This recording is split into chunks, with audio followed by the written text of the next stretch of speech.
Monseigneur, bonjour. Bonjour Florent et bonjour à tous. Eh bien aujourd'hui, nous allons parler d'un événement auquel vous avez assisté d'une façon un peu particulière.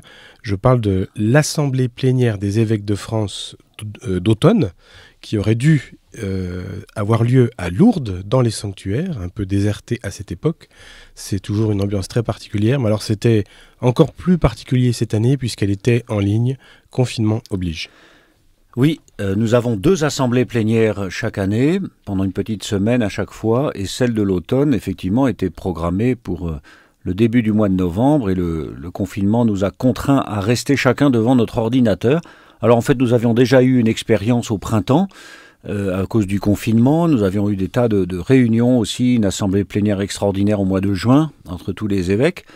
Et donc c'est un fonctionnement un peu différent, mais nous avons la joie de pouvoir échanger nos idées, soit en prenant la parole, soit aussi grâce sur l'ordinateur en tapant nos messages, nos réactions et nos questions en direct, ce qui fonctionne assez bien. On commence à avoir un bon apprentissage maintenant de la technique, mais c'était un beau moment fraternel et vraiment toujours d'échange d'idées, de questions. Oui, c'est la question qu'on peut se poser. On arrive quand même à avoir du lien ou à faire des petits groupes ? Alors il y a même des petits groupes. La technique permet aux organisateurs de la conférence des évêques de nous mettre en petits groupes, soit de façon aléatoire, soit sur inscription. Et ce sont comme des salles virtuelles, des petites salles de réunion virtuelles, où nous nous retrouvons à 8 ou 10 ou 20. Et puis ensuite, à la fin de l'horaire imparti, on se retrouve la centaine d'évêques tous ensemble pour reprendre un peu nos séances en plénière. C'est très impressionnant sur le plan technique. Sur le plan humain, il manque bien sûr la relation et toutes les petites conversations de couloir, mais le travail est réel, on avance bien. Donc ça donne des pistes pour tous ceux qui nous écoutent. On peut quand même créer des échanges, du travail en groupe et de la convivialité à travers les outils. Oui, c'est possible. C'est un peu différent, il faut s'adapter, mais c'est possible. Et ça peut se vivre à l'échelle d'un diocèse ou à l'échelle d'un espace missionnaire, bien sûr. Là. Alors généralement, l'Assemblée plénière, c'est l'occasion de parler de l'actualité en France et dans le monde. Je suppose que ça a été le cas aussi cette année ? Oui, nous avons surtout commencé par écouter un témoignage très émouvant de Monseigneur André Marceau, qui est évêque de Nice. Alors il nous a d'abord parlé des inondations suite à cette tempête qui a frappé les vallées dans le haut pays niçois. Et il était lui-même le jour de la Toussaint pour célébrer la messe dans un des villages qui a été vraiment meurtri. C'était très très émouvant d'écouter le témoignage de cet évêque qui est allé à la rencontre de la population et essayer de délivrer un message d'espérance, parce que ce qu'il nous a dit, c'est quand même le sentiment de total abandon par les habitants de ces villages. Ils sont coupés du monde, et puis les maisons sont détruites, elles sont parties en petits morceaux dans le flot qui dévalait de la montagne, et en particulier le jour de la Toussaint, un point qui a été très très très frappant dans son témoignage, il nous a rappelé ce qu'on a vu à la télévision, c'est qu'il y a même des cimetières qui sont partis. Et donc, les restes des défunts des familles ne sont plus là. Tout est parti avec le torrent d'eau qui dévalait. Donc, un beau témoignage d'un pasteur à la rencontre de son peuple dans des circonstances vraiment douloureuses.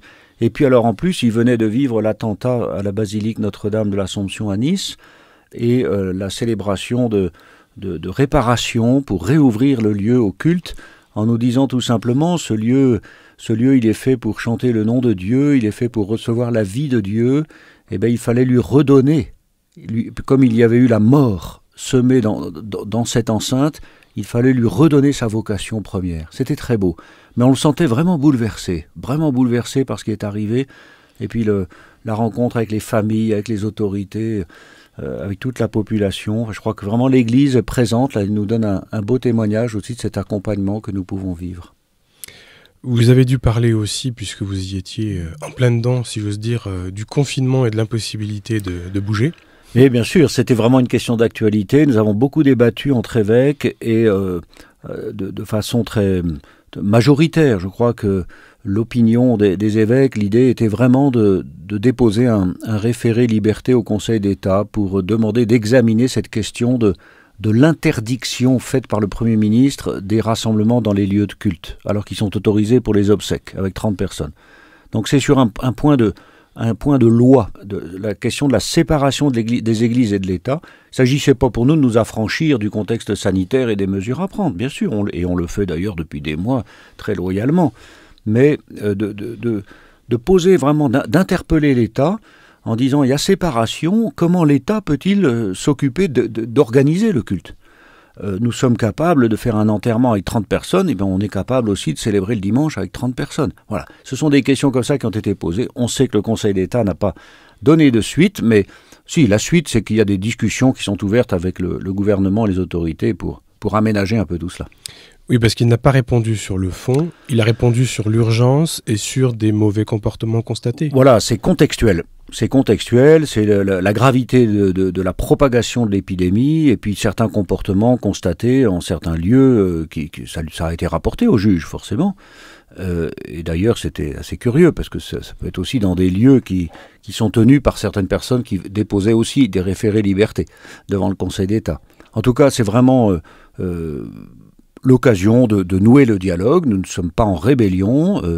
Le Conseil d'État a jugé, nous nous conformons à ce jugement, mais nous espérons, bien sûr, pouvoir alléger un peu ces mesures, surtout qu'il y a la perspective de Noël, tout ça c'est très important, il n'y a pas que pour les commerces, c'est donc vital pour beaucoup pour tous les chrétiens.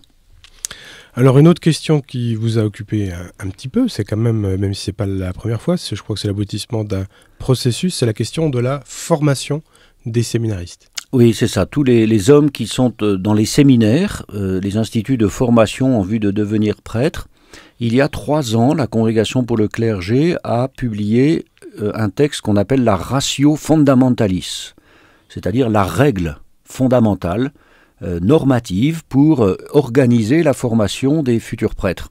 Et nous avons le devoir, chaque conférence épiscopale, d'adapter cette Ratio Fundamentalis en écrivant une Ratio Nationalis.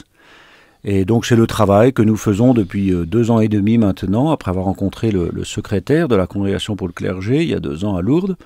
Et donc cette formation propose en fait 4 étapes. Il y a la propédeutique spirituelle qui est maintenant obligatoire, rendue obligatoire par Rome. Ensuite la formation du disciple, c'est ce qu'on appelle le premier cycle.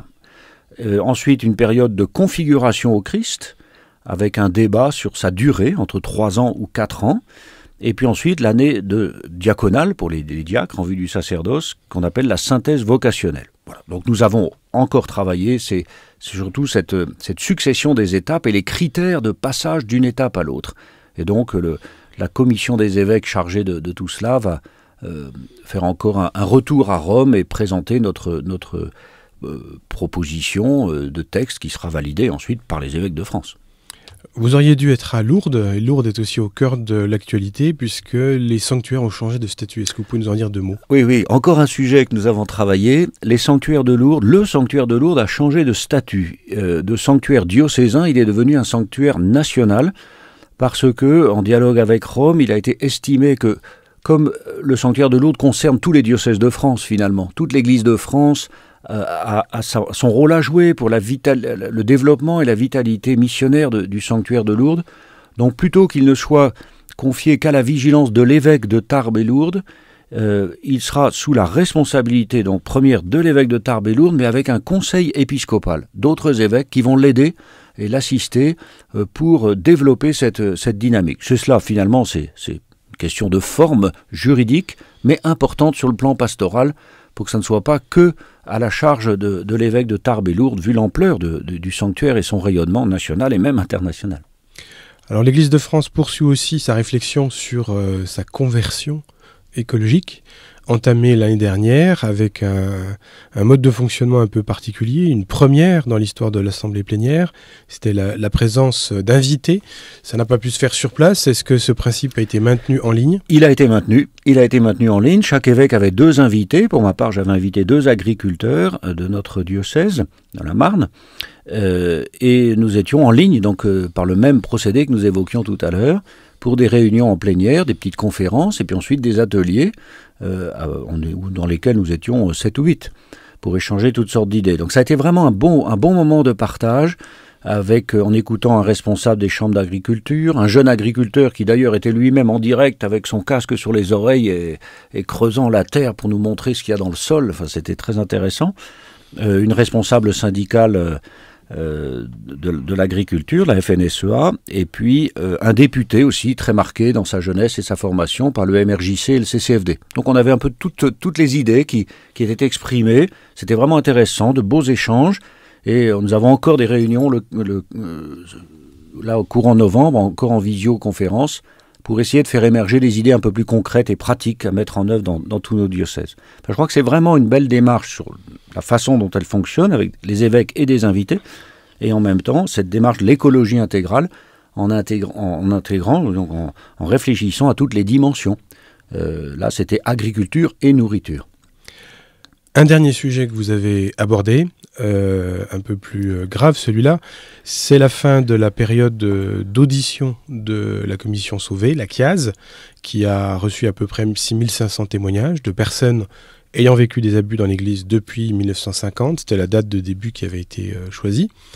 Vous avez donc eu à travailler sur ce sujet. Qu'est-ce qu'on peut dire dès maintenant de ce qui va se passer dans les mois qui viennent? Alors, la CIAZ continue son travail et rendra son rapport à l'automne prochain, normalement. Nous la laissons faire puisque c'est une commission indépendante. De notre côté, la conférence des évêques, nous poursuivons notre travail pour adapter aussi notre présence et surtout notre souci auprès des personnes victimes qui travaillent avec nous. Ça, c'est très intéressant. Il y a 4 groupes de travail constitués d'évêques, de certains experts juridiques, psychologues, etc., et des victimes.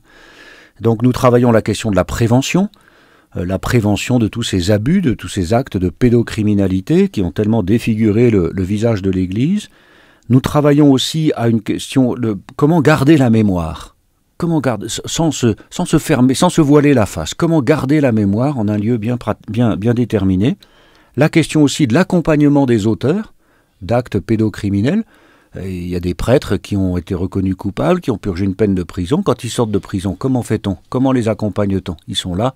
Bon, ce sont vraiment des questions importantes. Et puis, dernier point que nous travaillons aussi, qui est l'objet de grands débats, c'est la question de la reconnaissance de la souffrance des victimes, avec des questions touchant à la responsabilité. Qui est responsable? Est-ce que l'Église est responsable? Est-ce que les évêques sont responsables? Est-ce que les auteurs seuls sont responsables? Donc nous allons avoir une assemblée plénière extraordinaire en février, encore pendant 3 jours, pour travailler ces questions sur le plan théologique, philosophique, moral, juridique, et des décisions seront prises ensuite au mois de mars, à la fin de mars, normalement à Lourdes, lors de l'assemblée plénière ordinaire.